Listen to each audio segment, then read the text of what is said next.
오늘 말씀 제목 네가 어찌하여 여기 있느냐, 어찌하여 여기 있느냐 말씀입니다. 여러분 중꺾마를 아십니까?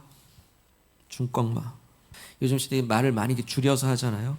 중꺾마가 뭡니까? 그렇죠. 네, 그렇죠. 맞아요.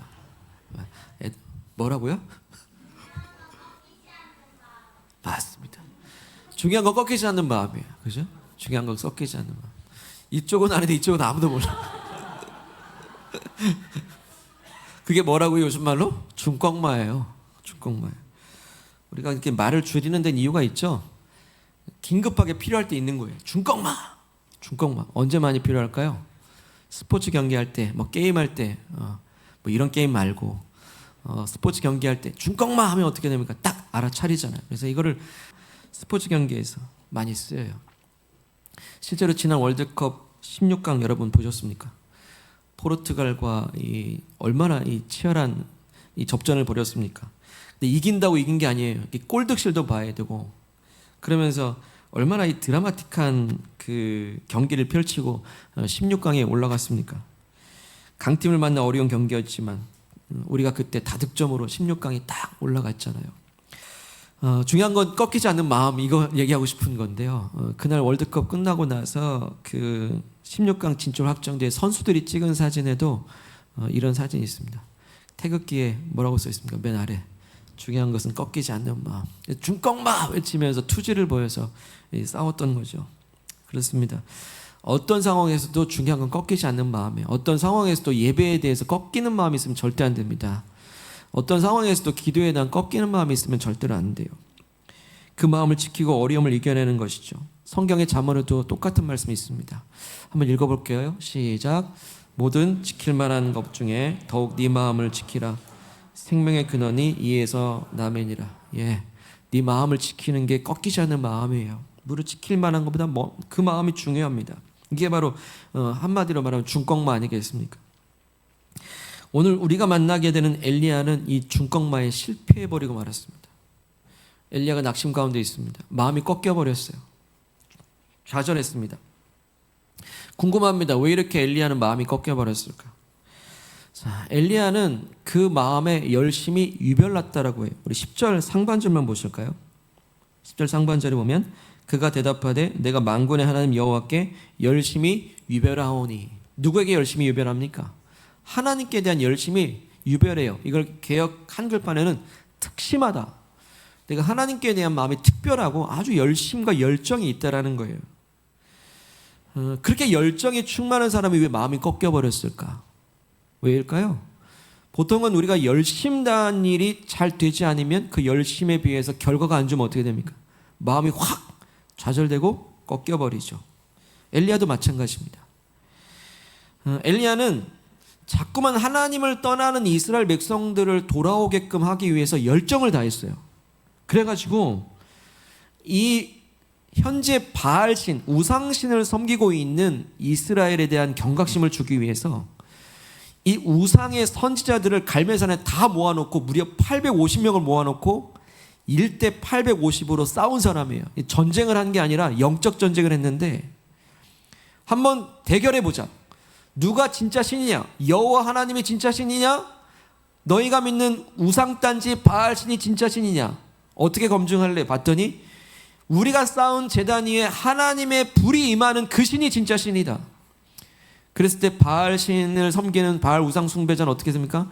하루 종일 떠들어도 불이 내리지 않죠. 하지만 엘리야는 그 제단 위에 심지어 물을 다 부었는데도 불구하고 하나님께 기도했을 때 하나님의 불이 그냥 순식간에 임하죠.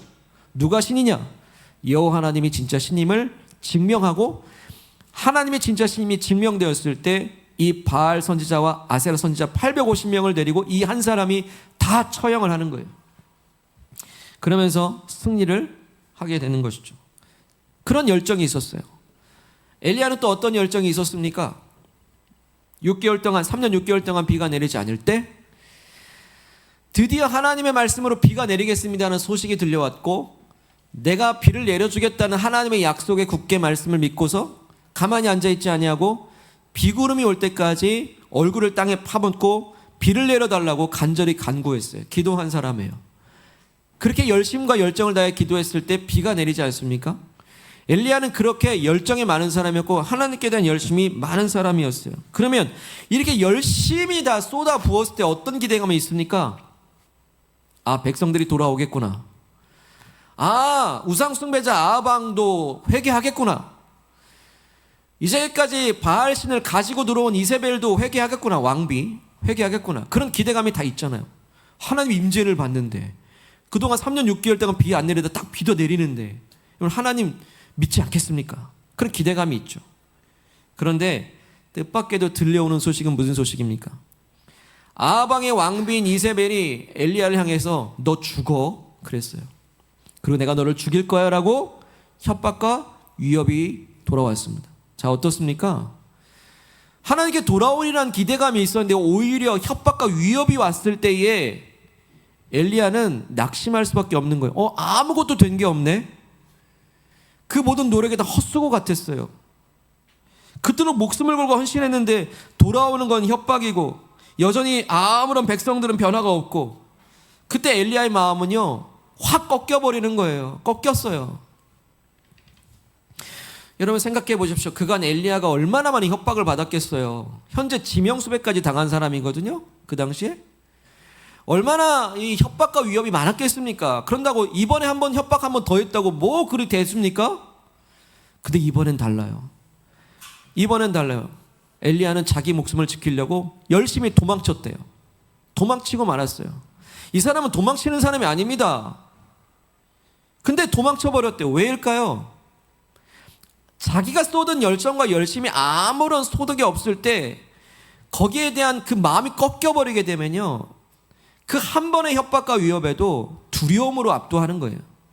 아무 무기력에 빠져버리는 거예요. 마음이 한번 꺾이니까 이번의 협박에는요 감당이 안 됐나 봐요. 열심히 도망을 치는데요, 이 엘리야가 북쪽에서 예언을 했거든요. 북이스라엘 북쪽 끝에서, 이 북쪽에서 예언을 했던 사람인데 도망을 어디로 치게 했습니까? 남쪽으로 내려가기 시작해요.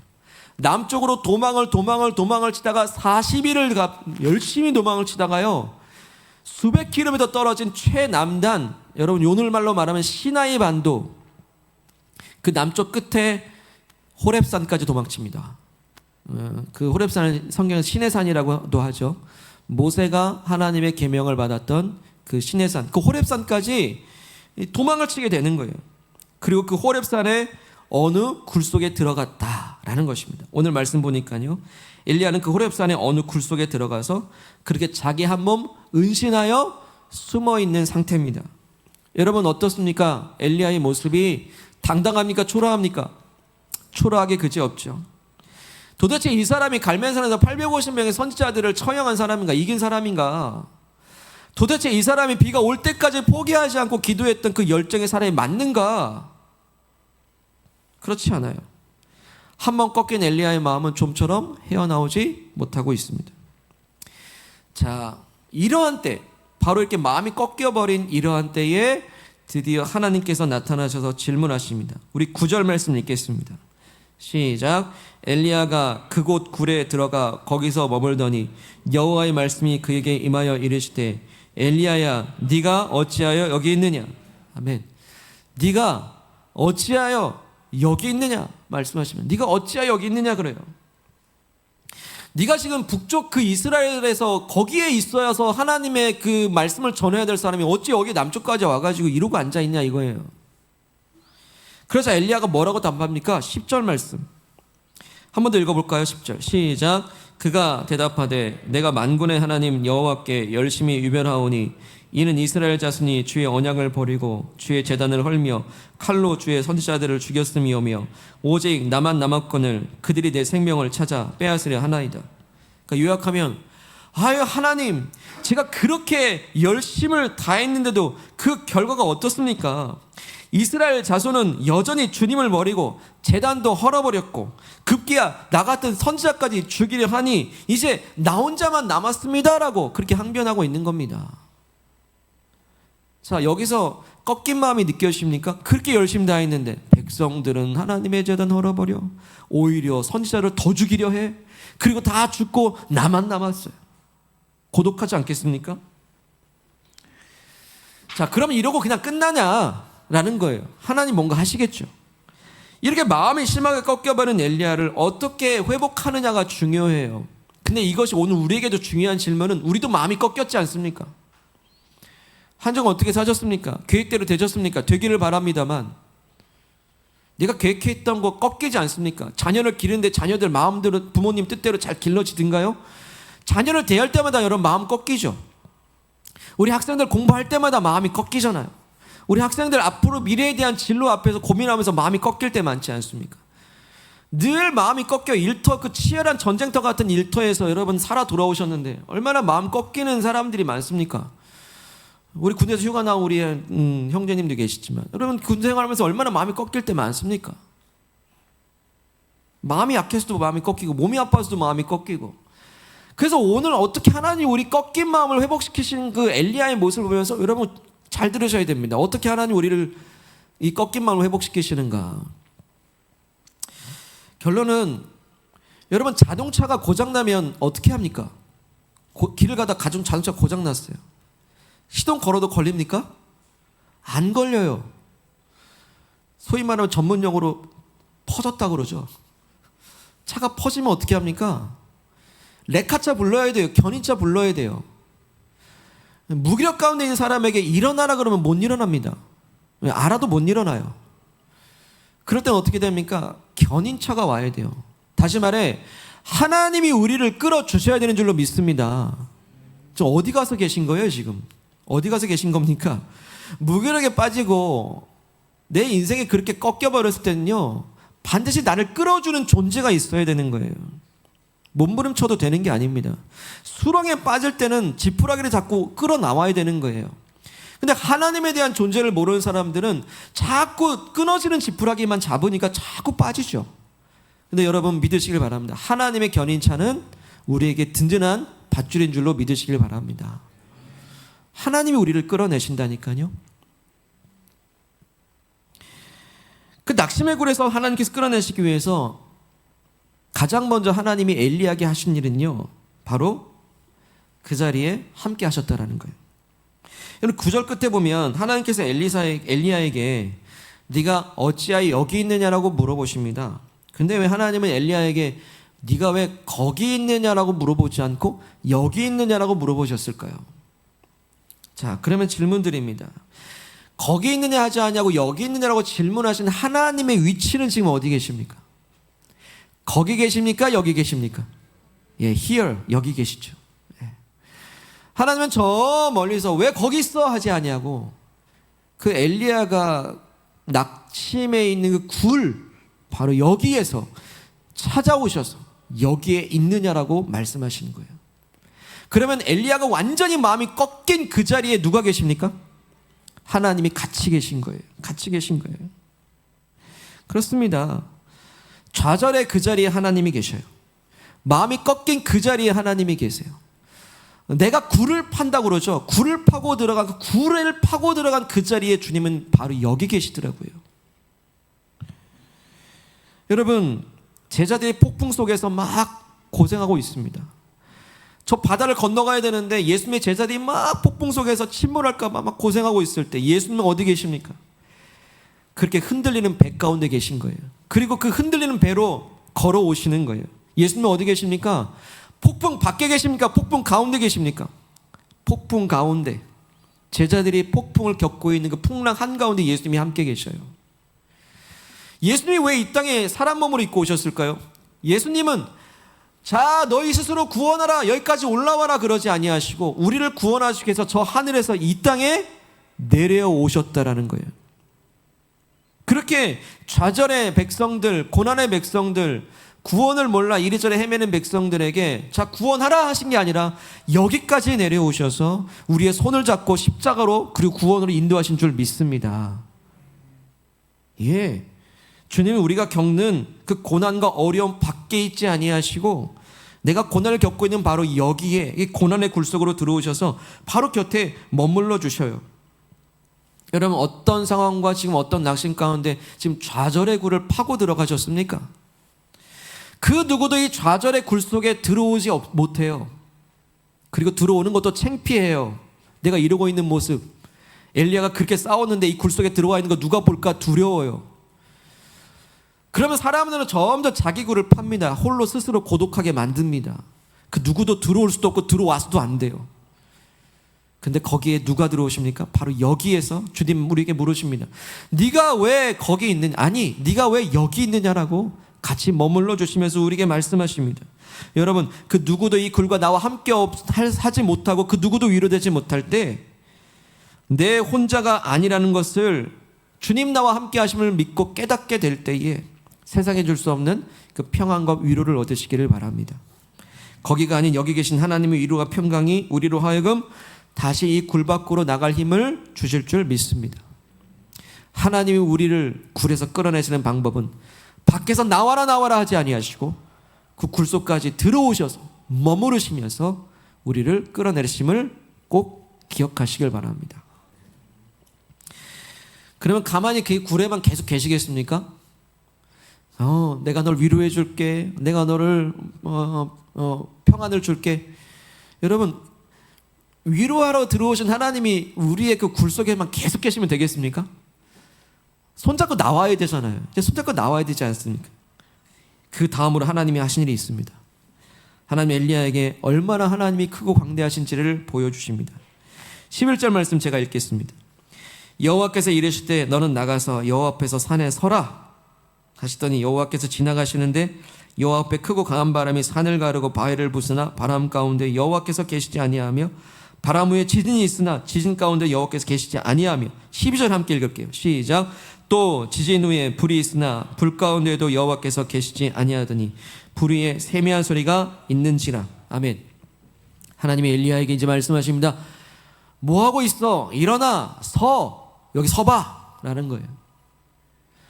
여러분, 부모님들이 아이들 훈육할 때 똑바로 한번 세우죠. 눈을 마주치고 빨리 일어서 서라. 하나님 앞에 서게 하는 거예요. 그러면서 하나님이 하나님의 모습을 직접 보여주시고자 하시는데요. 그 보여주는 모습이 어떻습니까? 갑자기 크고 강한 바람이 불어오더니 산을 가르기 시작해요. 바위가 마치 폭격을 맞은 듯이 부서지기 시작합니다. 또 하나님이 임재하고 지나가시는 자는 어떻게 합니까? 강력한 지진이 일어나기 시작해요. 막 땅이 흔들립니다. 엘리야가 뭐 제대로 서 있을 수 있었겠습니까? 갑자기 또 찬란한 불길이 치솟아 올라와요. 이렇게 하나님은 강한 바람으로 지진으로 불로써 지나가시기만 해도 그런 놀라운 일들이 일어나는 거예요. 여러분, 하나님이 지나가시는 대로 그런 일들이 벌어지는 걸 볼 때 여러분 어떻겠습니까? 엘리야가 제대로 서 있겠냐라는 거예요. 도망치지 않겠습니까? 저는 철길 옆에 서 있어 본 적이 있었습니다. 그냥 뭐 그렇다고 철길 뭐 위험한 데까지는 아니고 기차가 지나가는 게 너무 궁금해가지고 철길 옆에 서봤어요. 갑자기 기차가 제 앞으로 무앙하고 집집하는 게 지나가는데 눈을 딱 떠보니까요 나자빠져 있더라고요. 그 집채만한 기차의 그 위험 앞에서 저는 어떻게 할 수 없이 압도돼 버리더라고요. 그냥 그게 그 바람과 공기가 나를 그냥 압도해 버리는 거예요. 군대에서 그 사격을 나갈 때가 있습니다. 사격을 나갈 때 총을 쏘는 사람은 사수, 옆에서 탄피를 받아주는 사람은 부사수거든요. 근데 부사수는 옆에서 탄피를 받아주게 돼요. 제가 부사수로 한번 했는데 총을 한번 땅 쏘잖아요. 그러면요 정신이 갑자기 한번 싹 나갔다 와요. 그 총소리가 너무 커가지고 이 바람으로 뺨을 맞은 것 같은 느낌 있죠. 이 빵 소리와 함께 갑자기 뺨에 실제로 딱 아픈 듯한 느낌이 들 정도로 굉장히 그 바람이 셉니다. 나중에 이 총을 쏴보면 이 광대뼈가 아파요. 하고 대고 쏴가지고.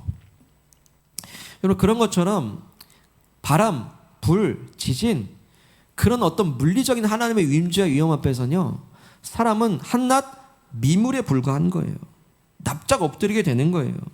여러분, 그동안 엘리야가 했던 고민과 그 원망 다 사치입니다. 사실은 하나님의 임재와 영광 앞에서 입이 쏙 들어가는 거예요. 침묵하게 되는 겁니다. 어이구, 하나님이 이렇게 큰 분인데, 하나님이 이렇게 위대하신 분인데, 와. 여러분, 욥이 그랬잖아요. 욥은 고난의 대명사입니다. 자기 친구들에게 내가 이런저런 꼴을 다 당한다고 그렇게 항변하다가 하나님의 임재 앞에서요 어떻게 합니까? 욥이 납작 엎드려가지고 그 입 다물라 하지 않습니까? 그 입 다물라. 잠잠하고 말이 없습니다. 하나님을 찬양합니다. 하나님을 경배합니다. 여러분, 우리가 오늘 계속 좌절되는 이유는 뭘까요? 이 크고 광대하신 하나님보다 문제를 더 크게 바라보는 건 아닙니까? 자꾸만 마음이 꺾이고 낙심하는 이유는 뭡니까? 내가 감당 못할 하나님인데도 불구하고 이 문제를 감당 못한다고 그렇게 좌절하진 않습니까? 사랑하는 여러분, 좌절과 낙심에 때릴수록 우리는 하나님이 얼마나 크신지를 봐야 돼요. 하나님이 얼마나 위대하신지를 봐야 됩니다. 엘리야에게 나타나신 전능하신 하나님이 오늘 저 여러분들에게 나타나신 전능하신 내 아버지심을 믿으시길 바랍니다. 문제보다 크신 하나님이시고 고난보다 더 위대하시고 상황에 지배당하지 않고 지배하신 하나님이 내 아버지심을 꼭 기억하고 믿으시길 바랍니다. 여러분, 그러면 이제 엘리야 변화되겠네요. 굴박골에 힘차게 나와가지고 사명의 자로 다시 나오겠습니다. 여러분, 기대감이 있죠.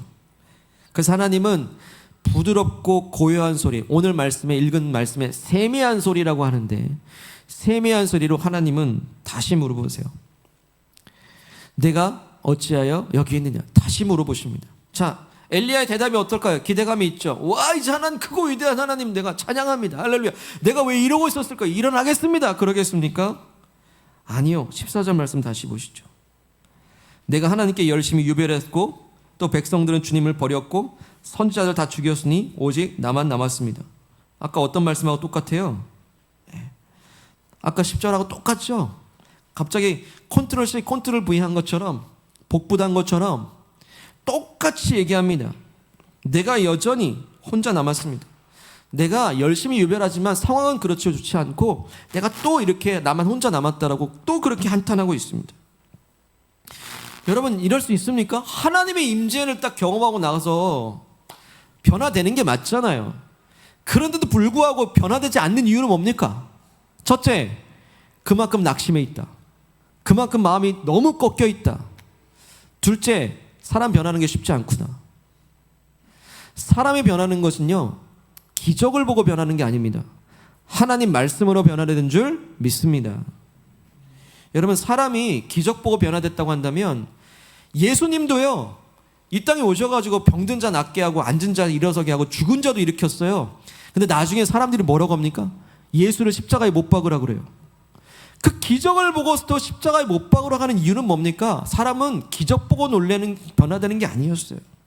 바로 하나님의 세미하신 말씀으로 변화된다는 걸 말씀하시는 겁니다. 하나님의 말씀이 우리에게 소망이 되기 때문에 우리에게 변화가 된다는 거예요. 12절 읽겠습니다. 시작. 또 지진 후에 불이 있으나 불 가운데도 여호와께서 계시지 아니하더니 불 위에 세미한 소리가 있는지라. 자, 어떻게 한대요? 무슨 소리가 있다? 세미한 소리가 있다라는 거예요. 이 세미한 소리는 고요하고 부드러운 소리입니다. 하나님께서 바람과 불과 지진으로 하나님이 어떤 분이신지를 보여주셨다고 한다면 정작 하나님께서는 그 뒤에 세미한 소리, 부드럽고 고요한 말씀으로 이 엘리야를 일으키시기 시작해요. 그 세미한 말씀이 다시 엘리야를 사명으로 불러 일으키시는데요. 우리 18절로 가볼게요. 18절 우리 큰 목소리 읽어보겠습니다. 시작. 그러나 내가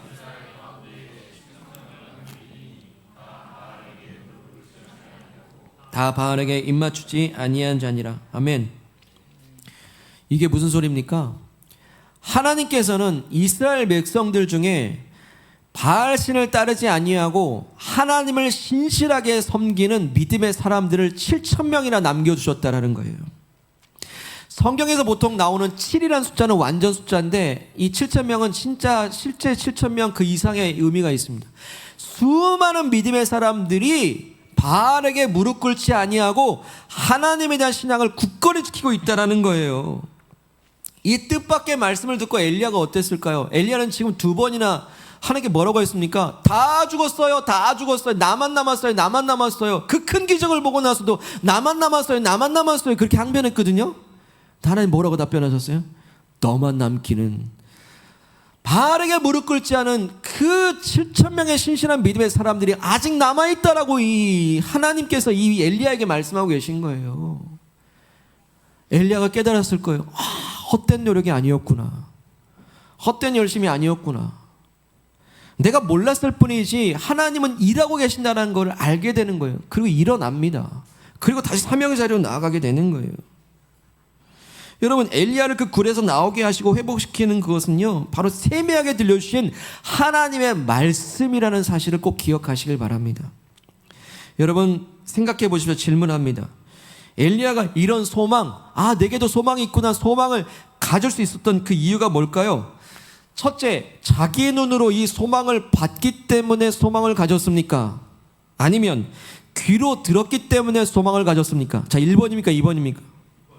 예. 우리 오집사님은 선물을 드리도록 하겠습니다. 예. 1번, 소망을 눈으로 봐서 소망을 가진 게 아니었어요. 소망을 귀로 들었기 때문에 소망을 가진 거예요. 여러분, 소망은 보이지 않아요. 미래의 일이기 때문에 그렇습니다. 하지만 그 소망이 된다는 걸 믿는 것은 하나님이 내 귀에 말씀을 들려주셨기 때문임을 꼭 기억하십시오. 그래서 우리는 소망의 말씀을 들어야 되는 거예요. 세미한 소리를 들어야 되는 거예요. 여러분, 지난 한 주간 어떤 말을 많이 들으셨습니까?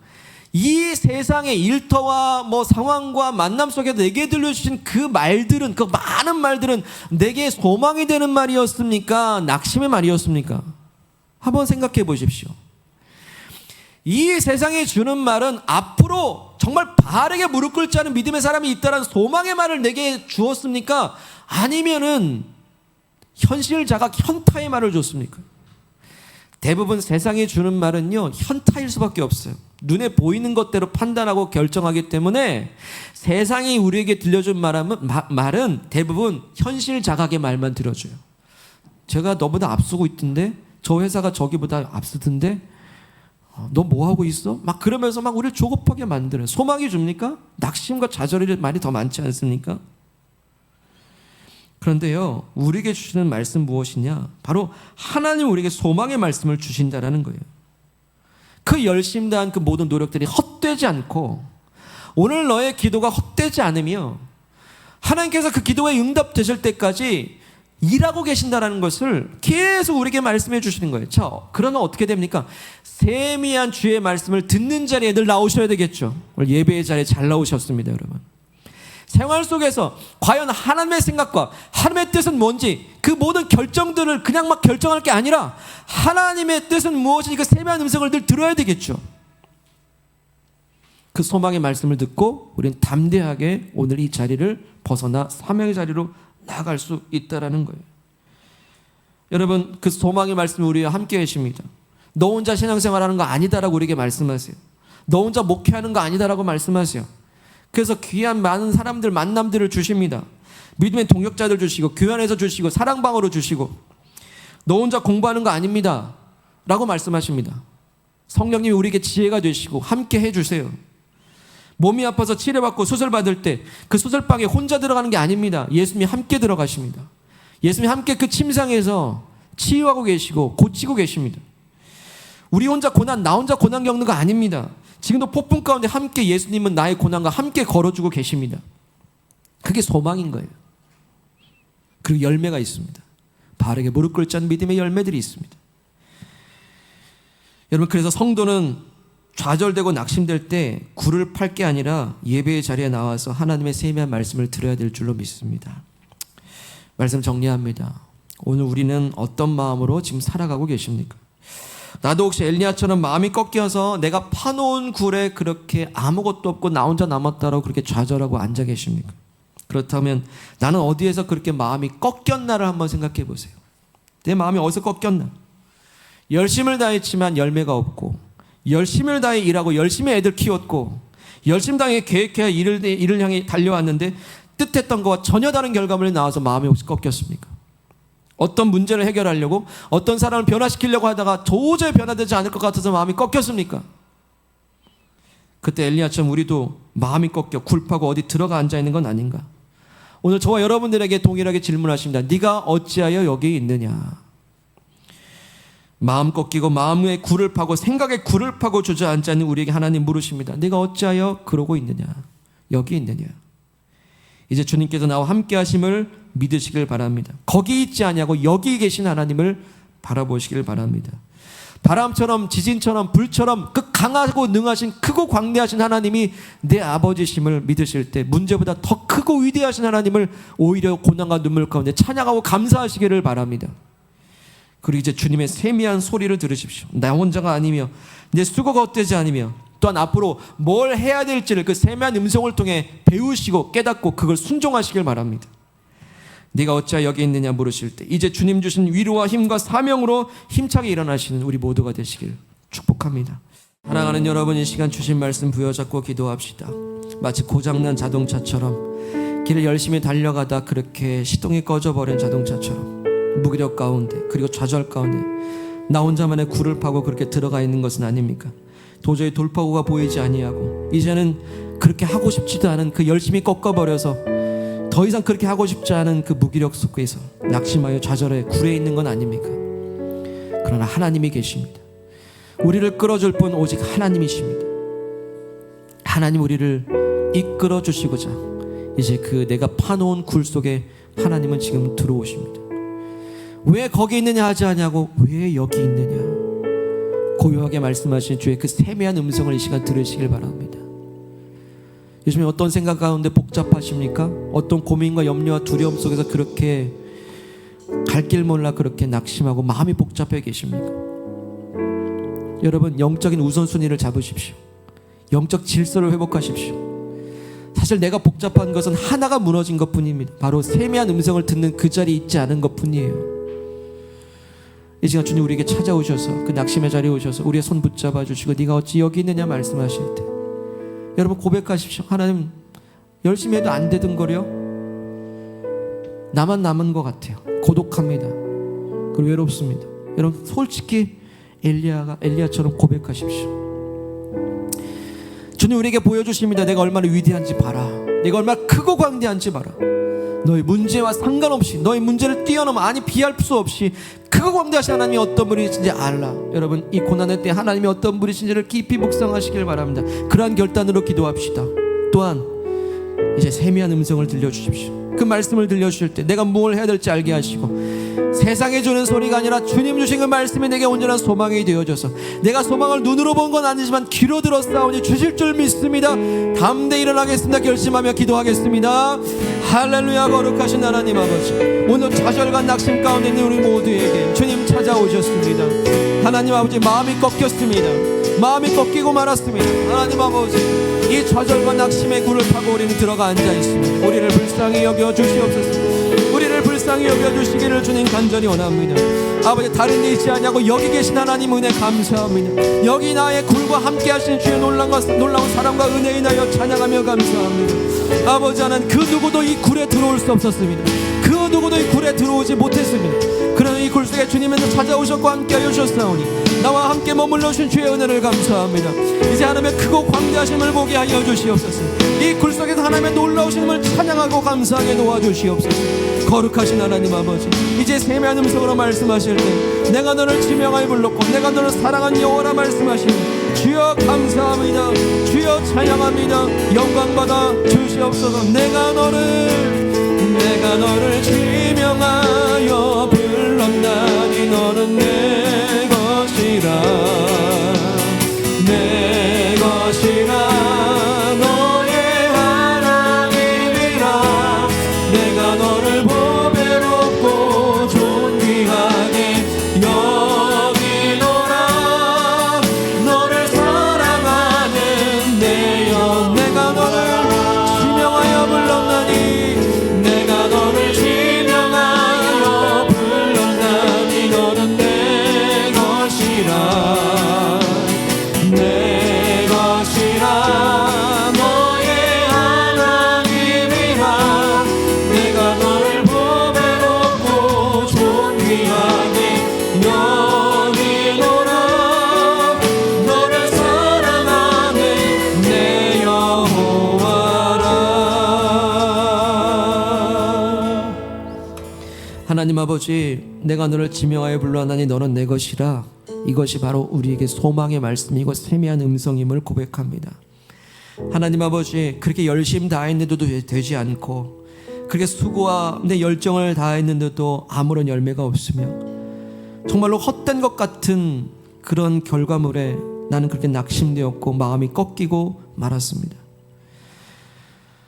나만 남았거늘 그저 나 혼자인 것 같은 고독과 외로움 속에서 나는 스스로 그렇게 굴을 파고 들어가 앉아버렸습니다.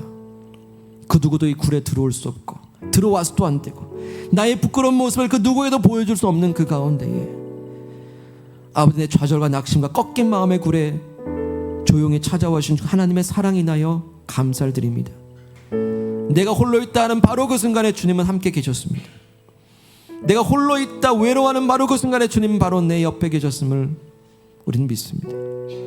내가 고난의 풍랑을 겪는 그 순간에 주님은 내 인생의 배에 함께 하셨고 나를 향해 그 폭풍을 헤치고 이 땅에 나와 함께 하시려 오신 줄로 믿습니다. 주님, 오늘 이 꺾인 마음 가운데 주님 바로 여기 계심을 믿게 하옵소서. 주님, 여기 계시나 하나님이 얼마나 크고 위대하고 광대하신 분인지를 알게 하옵소서. 바람처럼 불처럼 지진처럼 지나가시도 놀라운 능력으로 영광으로 임재하시는 그 하나님의 영광 앞에 납작 엎드려 하나님을 노래하고 찬양하게 하옵소서. 예, 주님, 그렇습니다. 문제보다 크신 하나님, 나의 고난에 비할 수 없이 놀랍게 역사하고 일하고 계신 그 광대하신 하나님을 오히려 이 눈물 가운데 찬양하며 감사를 선포하는 믿음 되게 하옵소서. 주님, 고요하게 우리에게 다시 한번 세미한 말씀을 들려주시니 혼자 있다 하지 아니하시고 바르게 무릎 꿇지 않은 믿음의 사람들이 있고 우리의 동역자가 있으며 함께하는 믿음의 사람들이 있으며 우리에게 소망이 있다 말씀하시니 이제 소망 믿고 들은 소망 가지고 담대히 나아가기를 결심합니다. 주님, 마땅히 그 세미한 소리를 통해서 행할 일을 가르쳐 주옵소서.